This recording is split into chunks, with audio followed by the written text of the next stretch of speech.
again. I'm getting down some wood. We're in this random spot pretty much.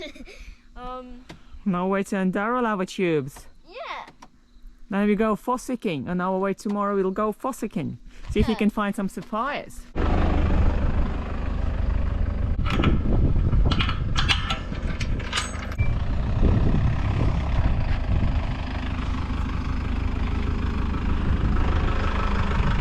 So this is where we are going.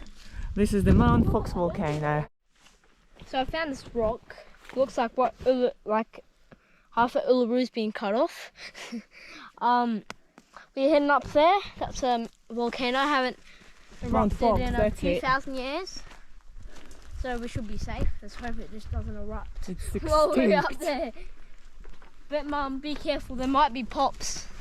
Right, you don't see this environment very often in Australia because we found a lot of lava stones, a lot of funny stones. This area to go, yeah, it's a lava plain and it's dark.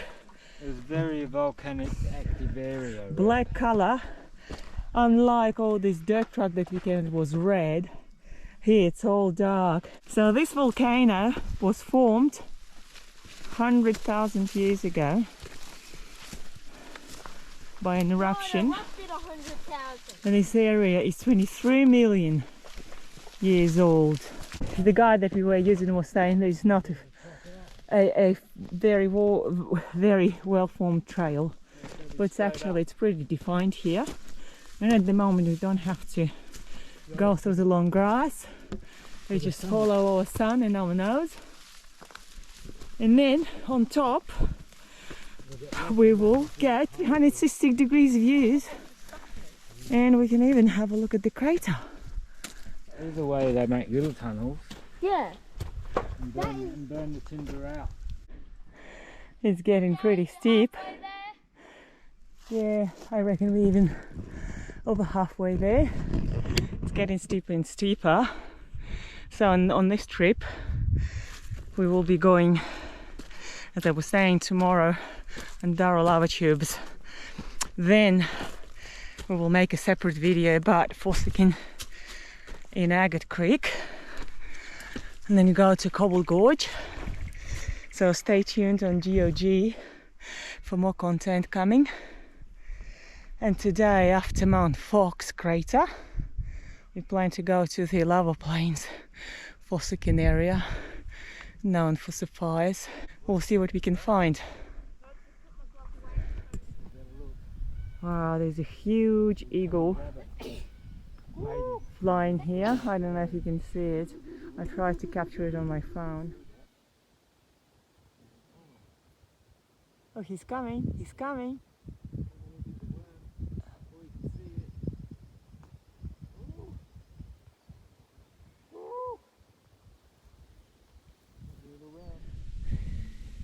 We're nearly there. Just a few minutes longer. It's pretty cloudy today, and you could see the shadows of the clouds and the bush, the cloudy and the sunny patches.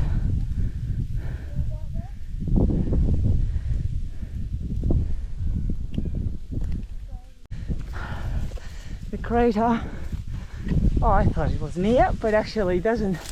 The slope is getting a bit milder, not so steep, but we still have a little bit to go to get up the top. But it's much easier now. I'll see you up there. Hello, cricket. Now we're approaching, that's pretty much the highest point, and I'll wait here for Paul and George. Oh, there you go. Oh my god, where's the crater? Have to go a bit more through the grass by the look of it. Oh, this is the crater. Oh, this must be the crater. 100,000 years old. Altitude is 813 meters. Here they come. Here they come.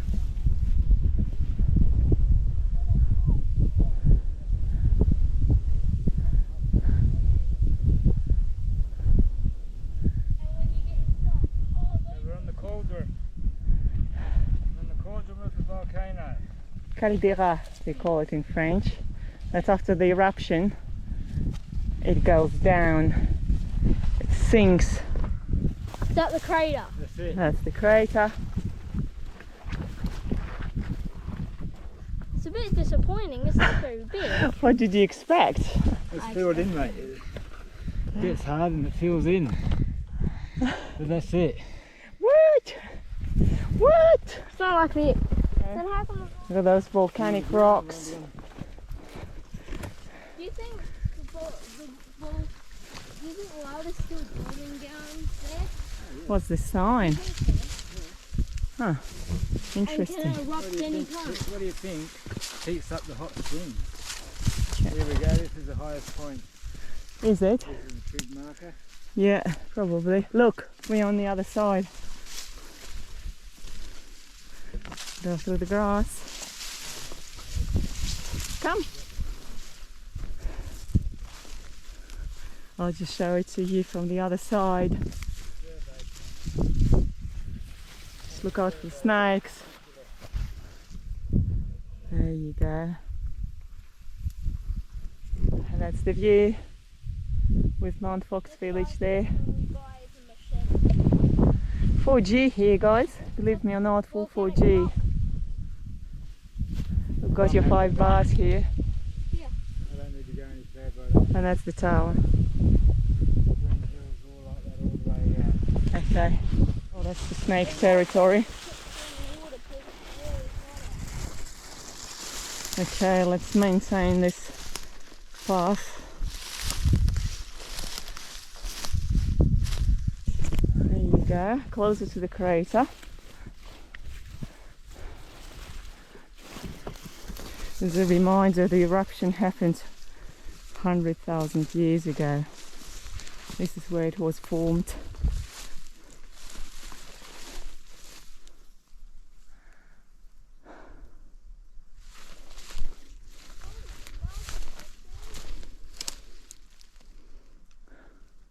Oh, it's going to be the same everywhere. I'll call it done. So here there's another volcano there, you could see. Where? Pretty flat surface. Just there, straight ahead of me. Oh, It's right like over there. yeah, there's quite a few of them on that side. In the distance. In the distance, exactly. Come on, Rabbit. Rabbit is not really sure. Come on, Geo-G. He's covered in those spiky bubbles. And there we are about to start a very steep descent.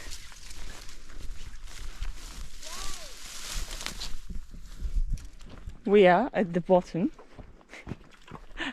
Someone found it very exciting.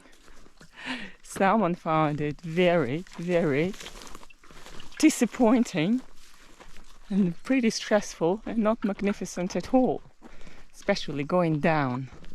It was pretty challenging, but we made it. And now it's time for a sandwich. Hey, Georgie. You can't see him under his big hat. Hey, Geo-G. Look at his new hat. This hat is about 50, 60 years old. He got it from his godmother named Jane, and it belonged to her mother.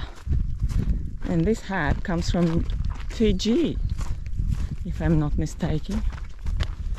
This is what's under the hat. You dirty face.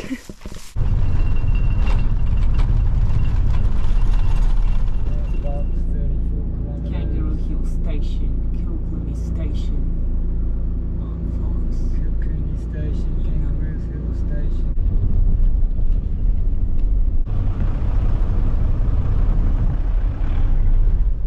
That was going over one of the racks. Up goes window. gosh. Dust cloud. We're gonna be guys in the dust cloud now. Okay, viewers.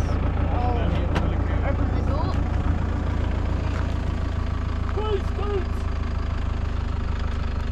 So, all those are white, black, brown, black and white, those are all cattle.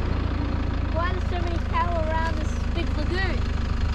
See, it's all populated. There's no towns here, they're just cattle stations, one after the other, around 30 kilometers apart. Have those villages, that's all I have out here. And also, while the cows around here, that's water. That's where they want to drink. So That's one lagoon, the other lagoon there. there, and we just passed a few of them as well.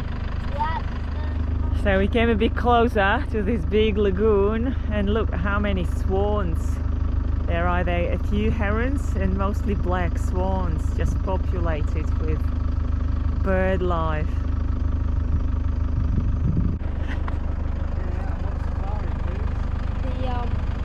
it's probably migration for a lot of these. The migration route Yeah. could be. Well, now we understand why it's called the Valley of the Lagoons, because look at this, there's one lagoon after the other.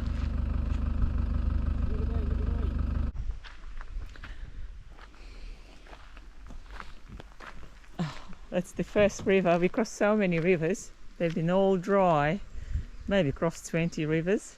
That's the first river that is full of water.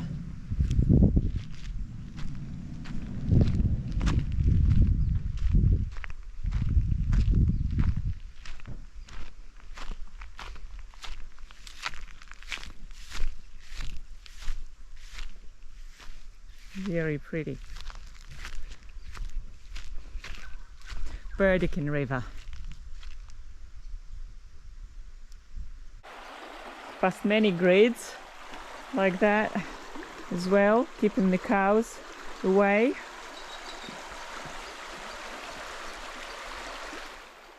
Staying on their station, not to run away to another owner. And this one looks also like a volcanic rock.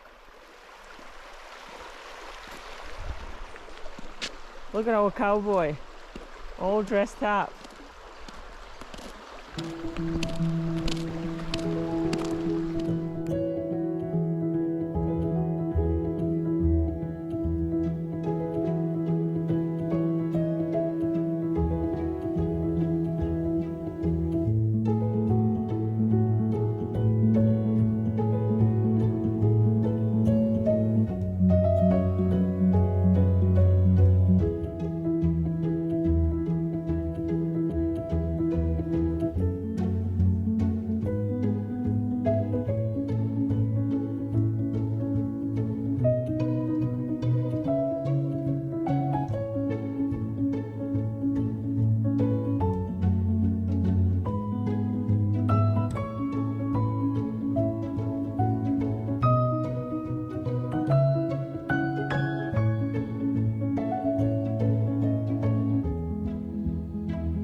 Look at all this.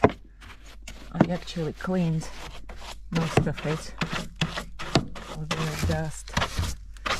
Oh, look at our bed. Look at my pillow. All covered in dust. You need a pick in there? Like and subscribe to Geo-G Adventures. Geo-G today is in the Lava Plains. And also, if you do, like and subscribe, and as soon as I get my merch in, you can have a free merch. Whatever, but only one. Whatever. Look, Papa found something. Piece of rock. It's a rock. I'm a rock expert. Okay, let's have a look for some agate or something. Got a huge sapphire, bet you. Okay, let's see if it's the huge sapphire. Is that my first sapphire? Did you find it there, darling? Check this. Yeah. Can't see through it. Must be just This a one, rock. reckon. Well, just take your hammer and split Look. it open. This one? Mm. Walk up there. Digging. Okay, don't get a cave in on your son. No, I shouldn't do. Do you want to sieve? A sieve. Is it the right time to start sieving now? Well, I think the idea is you get a whole lot of wash. Oh, look at out. this. That's a good one. What? No, the one that you just picked up. Me? Yeah, what happened to it? This one. Yes. Just that volcanic stuff. Oh, yeah. Look at this big one. Yeah, it's gone. Let you guess what the temperature is. It's about 32 degrees, About, yeah. as you can go say. I ain't overheating. And we are going to Undara lava Yeah. tubes. You're gonna hop on the bus. Savannah Guide Station.